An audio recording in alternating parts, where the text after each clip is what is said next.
I'm Dorothy Peterson, 76 years old, and my family declared me an Alzheimer's patient. They sent me to a nursing home, claiming she doesn't recognize anyone anymore, she's dangerous. But I heard everything. I saw everything. From the moment they started stealing my money, while my children thought I was crazy, I was listening to every conversation, every plan, every lie. Even the doctors didn't believe me. Just confusion, they'd say. But I still remembered the $3.2 million I'd saved during my 50-year marriage. And I also knew how they were planning to spend this money, until they read my will. Before I tell this story, if you've ever felt misunderstood by your family, if your voice went unheard, please share your experience in the comments. And if you think an elderly family member truly needs to be listened to, don't forget to like this video. Because sometimes the quietest people are the ones who have the most to say. Let me start from the beginning, back when I was still Dorothy Matthews, a young bride in 1968. I married my husband Frank Peterson when I was 22, fresh out of secretarial school and full of dreams about the life we'd build together. Frank was 25, working as a machinist at Boeing's Seattle plant, and we were deeply in love. Those early years were everything I'd imagined marriage could be. We lived in a small apartment in Renton, Washington, saving every penny we could for our future home.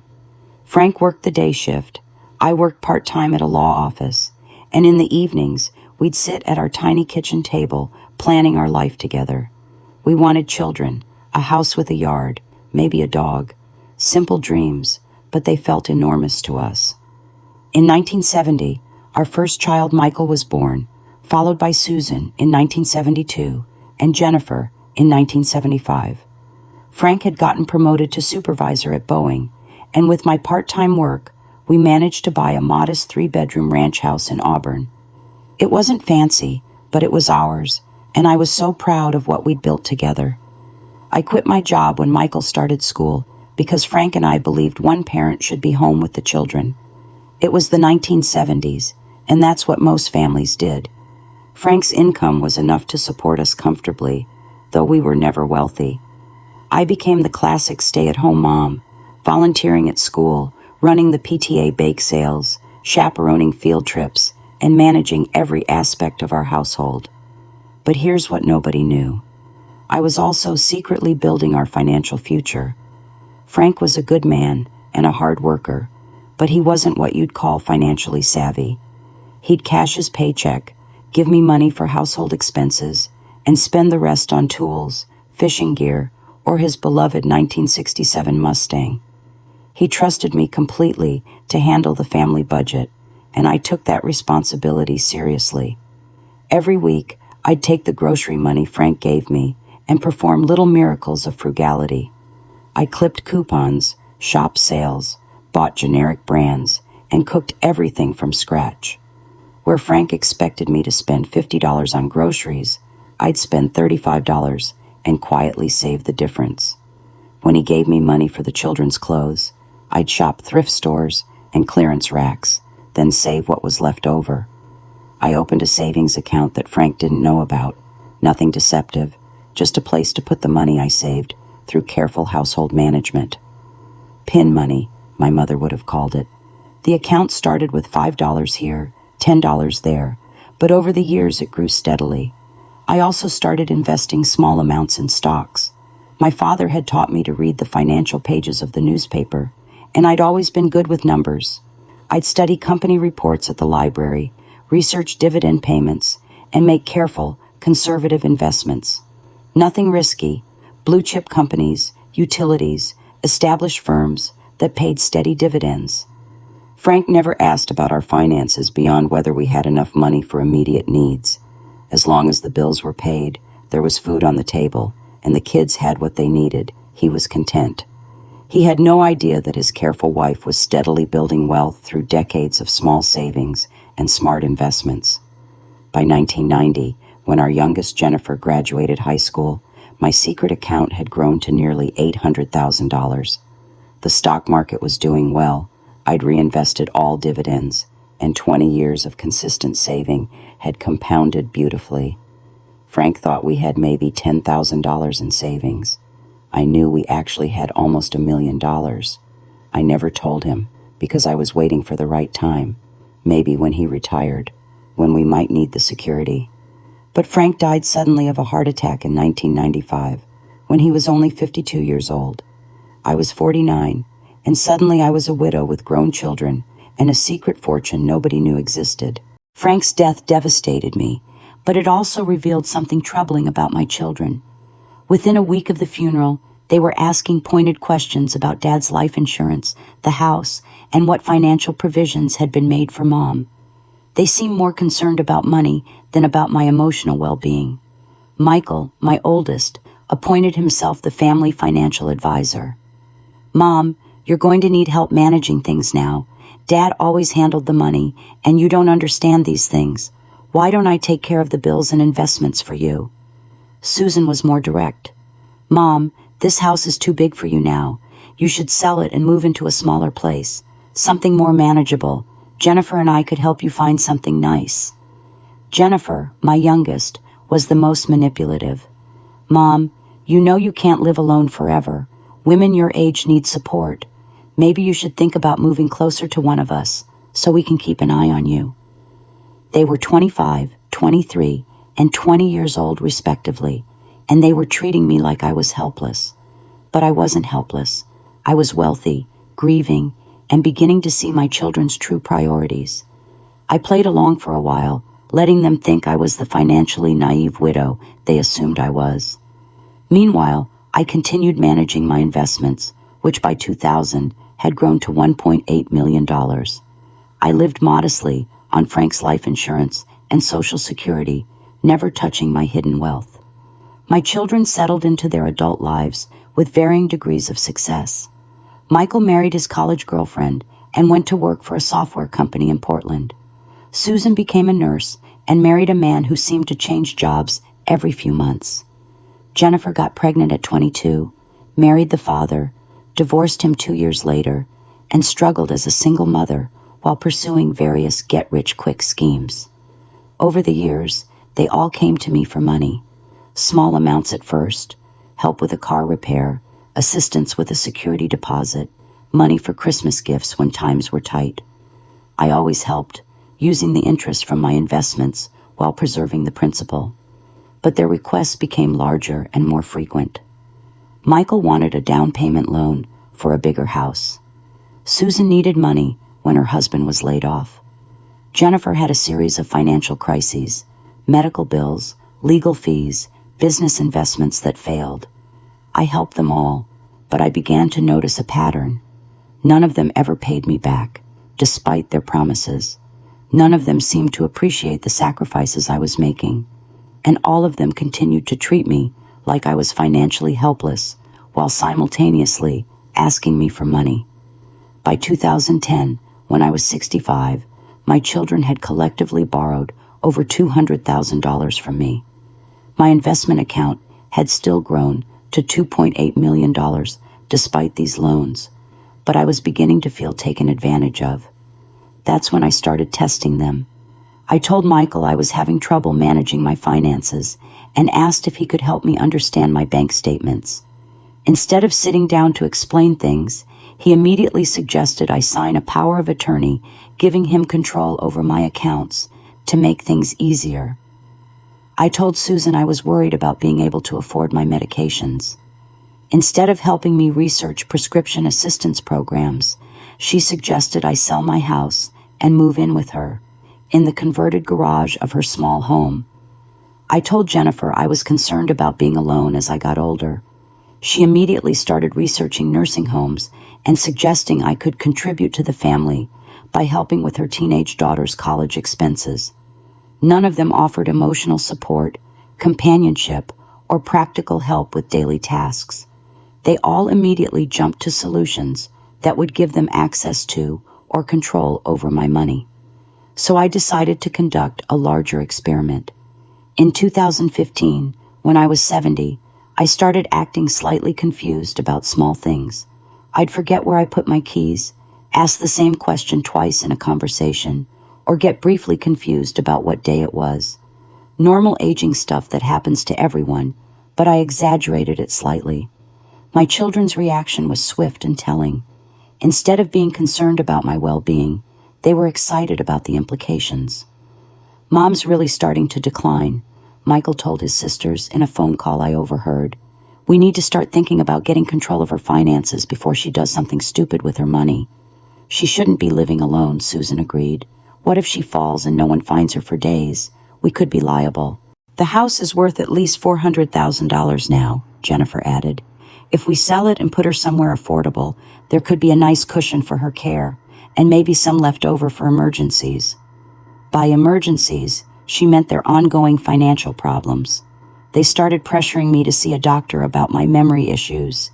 They made appointments without asking me, accompanied me to visits, and spoke about me like I wasn't in the room. "She's been very forgetful lately," Michael would tell the doctor. "We're worried she might hurt herself or others. She left the stove on last week." This was a lie. I'd never left the stove on. "She gets confused about money," Susan would add. "She tried to pay for groceries with her library card yesterday." Another lie. "She doesn't remember conversations we had the day before," Jennifer would contribute. "She asked me the same question 5 times in an hour." Also false. The doctors, influenced by my children's reports and my deliberately exaggerated symptoms, started suggesting cognitive testing. I failed these tests on purpose, giving wrong answers to questions I knew perfectly well, pretending to be confused about simple tasks. Within 6 months, I had an official diagnosis of early-stage Alzheimer's disease. My children were delighted. They immediately petitioned for guardianship, claiming I was no longer capable of managing my own affairs. They sold my house, the home where I'd raised them, where their father and I had been happy for 25 years. They moved me into Sunset Manor, a budget nursing home that cost $3,000 a month, instead of the nicer facilities that cost $6,000 or more. Then they started liquidating what they thought were my assets.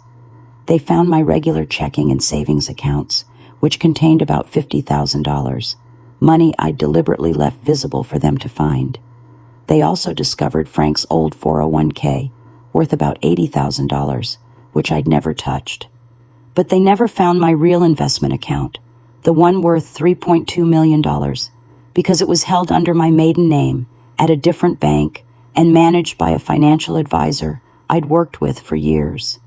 From my confused perspective in the nursing home, I watched my children divide up what they thought was my entire estate. Michael took control of the house sale proceeds. Susan managed the savings account. Jennifer got access to the 401k. Within a year, they'd spent it all. Michael used his share as a down payment on a vacation cabin. Susan paid off her husband's gambling debts. Jennifer invested her portion in another failed business venture. Meanwhile, they visited me less and less frequently. When they did come, they'd talk about me like I wasn't there, discussing my deterioration and making plans for my care based on what was cheapest rather than what was best for me. "She doesn't really know we're here anyway," Susan said during one visit. "We're paying for the nursing home, but she doesn't appreciate it. She probably wouldn't notice if we moved her somewhere cheaper." "The staff says she hardly speaks anymore," Michael added. "It's so sad. She's really far gone now." I was sitting right there, listening to every word, but I continued playing my part. I stared blankly ahead, occasionally mumbling nonsensically, and pretended not to recognize them. But inside, I was furious. These children, whom I'd raised with love and sacrifice, had sold my home, institutionalized me, stolen my money, and were now planning to move me to an even cheaper facility to save themselves money. They spoke about me like I was already dead, showed no affection or grief for the mother they thought they'd lost to disease. That's when I decided it was time for my revenge. I started working with my financial advisor, Robert Chen, who'd been managing my investments for 15 years. Robert was one of the few people who knew about my hidden wealth, and he'd been discreetly managing my portfolio throughout my decline. "Mrs. Peterson," he said during one of our secret phone calls, "your investments have performed very well. Even with the market volatility, you're now worth approximately $3.7 million. What would you like to do? I want to update my will, I told him, and I want to make sure my children get exactly what they deserve. Working with Robert's law firm, I created a comprehensive estate plan that would shock my family. But first, I needed to set the stage for maximum impact. I started showing signs of improvement. During my children's visits, I'd occasionally seem more alert, more present. I'd ask for specific things, to see family photos, to have certain personal items brought from storage, to speak with my lawyer about important matters. My children were initially hopeful. Maybe she's having some good days, Susan suggested. That happens sometimes with Alzheimer's patients. But when I insisted on meeting with a lawyer, they became suspicious and resistant. Mom doesn't need a lawyer, Michael said firmly. We're handling all her affairs. She's not competent to make legal decisions. I want to see my will, I told them, maintaining the slightly confused but determined demeanor I'd perfected. Something important. I need to tell lawyer something important. They tried to dismiss my requests, but I became increasingly agitated, a behavior that's common in dementia patients and difficult for families to ignore. Finally, to keep me calm, they agreed to bring in a lawyer, thinking they could control the conversation. Robert arranged for a colleague, Margaret Walsh, to visit me at Sunset Manor. Margaret was an elderly woman herself, experienced in elder law, and she understood exactly what we were trying to accomplish. During her visit, with my children present, I asked to speak with Margaret privately. My family objected, but Margaret insisted that even patients with cognitive decline had rights to confidential legal consultation. Alone with Margaret, I dropped my confused act completely. Mrs. Peterson, she said with a smile, you're quite the actress. Your mental state evaluation shows you're absolutely competent to make legal decisions. Are you ready to proceed with the will we discussed? I've been ready for years, I replied. 3 days later, Margaret returned with my completed will and estate documents. This time, she insisted my children be present for the signing, which required 2 witnesses. As I signed each document, Margaret explained what I was doing. Mrs. Peterson is updating her will to reflect her current wishes. She's also establishing some trusts and making specific bequests to people who have been important in her care. My children looked puzzled, but not overly concerned. They thought I had no significant assets left to distribute. What about the house money and Dad's 401k, Jennifer asked. We've been managing those for Mom. Those assets are no longer part of Mrs. Peterson's estate, Margaret replied smoothly. This will address her remaining assets and final wishes. After Margaret left, my children seemed relieved. They'd been worried I might somehow undo their access to what they thought was my money, but the lawyer had confirmed that those assets weren't part of my current estate. They had no idea what was coming. I maintained my Alzheimer's Act for another 6 months, watching my children continue to neglect me while spending the money they'd taken. Michael bought a boat to go with his vacation cabin. Susan and her husband went on an expensive cruise. Jennifer started yet another business venture. Meanwhile, the staff at Sunset Manor had grown fond of me. Nurse Patricia Williams, in particular, had become like a daughter to me. She was young, kind, and treated me with dignity, even when she thought I couldn't understand or remember her care. Good morning, Mrs. Peterson, she'd say cheerfully every day. How are we feeling today? Would you like to see the birds outside your window? Patricia would spend extra time with me, reading aloud, helping me with small crafts projects, and just talking to me like I was a person rather than a problem to be managed. She never knew I understood every word, but her kindness was genuine and consistent. Other staff members, David the physical therapist, Maria the activities coordinator, Dr. Sarah Kim, who supervised my care, all treated me with more respect and affection than my own children had shown in years. That's when I finalized my plans. On March 15, 2024, I had what appeared to be a minor stroke. It wasn't serious, but it provided the perfect cover for my final act. As I was taken to the hospital, I asked Patricia to call my children. It's time, I whispered to her, breaking character for just a moment. Please call my lawyer too. Margaret Walsh, tell her Dorothy says it's time. My children rushed to the hospital, suddenly very concerned about my condition. Not because they were worried about losing their mother, but because they were worried about losing their meal ticket. The doctor stabilized me quickly, but I used the opportunity to insist on having my final affairs put in order. Margaret arrived at the hospital with my updated will and several other documents. I want my children to know my final wishes, I told the assembled family, speaking more clearly than I had in years. While I'm still able to communicate. Margaret opened her briefcase and began reading from my will. The first few bequests were small, personal items to longtime friends, modest donations to charities. My children looked bored, waiting to hear about the real assets. Then Margaret reached the important part. To the staff at Sunset Manor, who provided excellent care during my illness, I leave the following. To Patricia Williams, RN, who showed me daily kindness, I leave the sum of $500,000 and my grandmother's jewelry collection. To David Rodriguez, physical therapist who helped maintain my dignity and mobility, I leave $200,000. Sarah Kim, who supervised my medical care with compassion, I leave $300,000. To Maria Santos, activities coordinator, who brightened my days with patience and creativity, I leave $150,000. My children's faces showed confusion. Where was this money coming from? Margaret continued. To my financial advisor, Robert Chen, who has faithfully managed my investments for 15 years, I leave $100,000 in gratitude for his discretion and excellent service. Wait, Michael interrupted.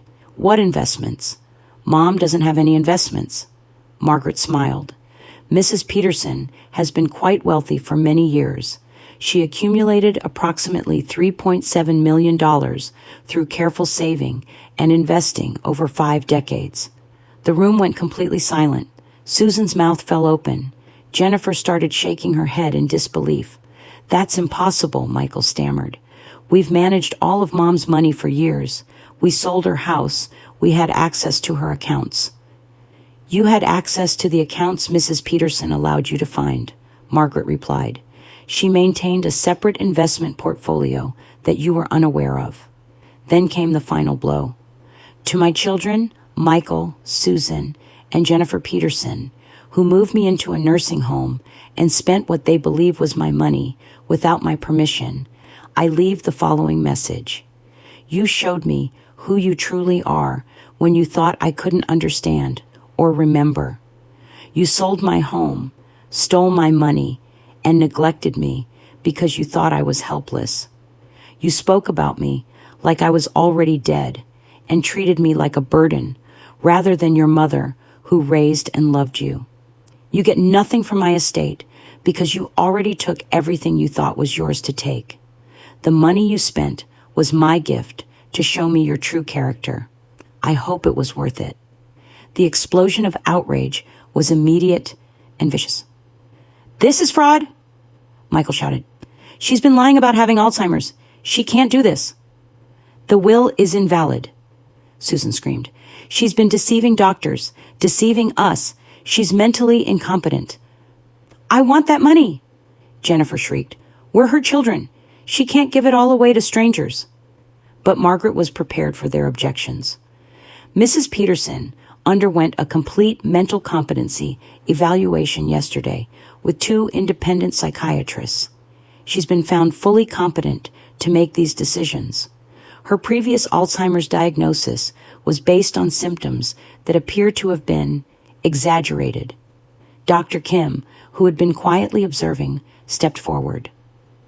I always suspected Dorothy was more aware than she appeared. Her responses to treatment, her patterns of behavior, they weren't entirely consistent with Alzheimer's progression. Some patients do experience temporary improvement, but Dorothy's case was unusual. You mean she's been faking? Patricia asked, looking stunned. I decided it was time to drop the act completely. Not entirely faking, I said, speaking clearly and directly for the first time in years, but certainly exaggerating. I wanted to see what my children would do if they thought I was helpless. I got my answer. I looked at each of my children in turn. Michael, you sold my house and bought yourself a vacation cabin with the proceeds. Susan, you used my savings to pay your husband's gambling debts. Jennifer, you spent your father's retirement money on another failed business scheme. You all did this while visiting me as little as possible and talking about moving me to cheaper care. You tricked us, Susan screamed through her tears. You made us think you were sick. You tricked yourselves, I replied calmly. You saw an opportunity to control my money, and you took it. I just let you show me who you really are. We're contesting this will, Michael declared. No court will uphold this after what you've done. Margaret spoke up again. Mrs. Peterson anticipated that response.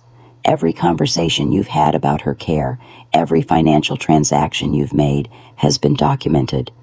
Your mother recorded many of your visits when you discussed her decline and your plans for her money. She has substantial evidence of your motivations and actions. This was true.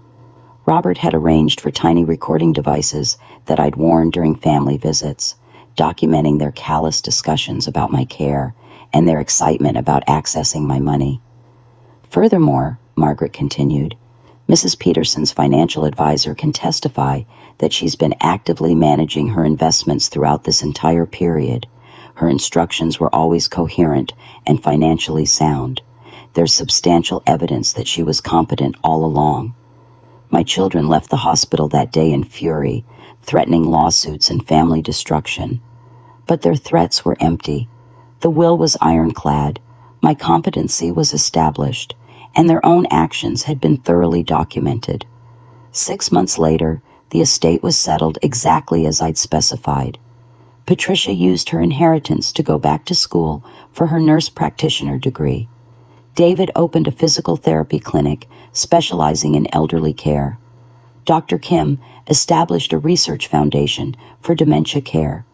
Maria started a nonprofit providing arts and activities programs for nursing homes. They all used their money to help others, which is exactly what I'd hoped they would do. My children received nothing, and they deserved nothing. They had shown me their true hearts when they thought I was helpless, and they had failed the test of love, loyalty, and basic human decency. I moved out of Sunset Manor into a beautiful assisted living community where I was treated with respect and enjoyed genuine friendships. I lived comfortably on the remaining portion of my estate, surrounded by people who cared about me as a person rather than as a source of money. Michael, Susan, and Jennifer never spoke to me again, which was fine with me. They had revealed themselves to be greedy, callous people who saw their mother as nothing more than an inheritance waiting to happen. But Patricia, David, Dr. Kim, and Maria became like family to me. They visited regularly, included me in their lives, and showed me the genuine love and respect that my biological children had never provided. Sometimes people ask me if I feel guilty about deceiving my children. The answer is no. They deceived themselves by assuming I was helpless and available for exploitation. I simply gave them enough rope to hang themselves with their own greed. The truth is, I would have gladly shared my wealth with children who loved and respected me. If they had been patient, kind, and supportive during what they thought was my illness, they would have inherited everything. But they failed the test of character, and they got exactly what they deserved. In the end, family isn't about blood. It's about love, respect, and how you treat people when you think no one is watching. My real family turned out to be the people who cared for me when they thought I couldn't remember their kindness, and I'll remember their goodness for the rest of my life.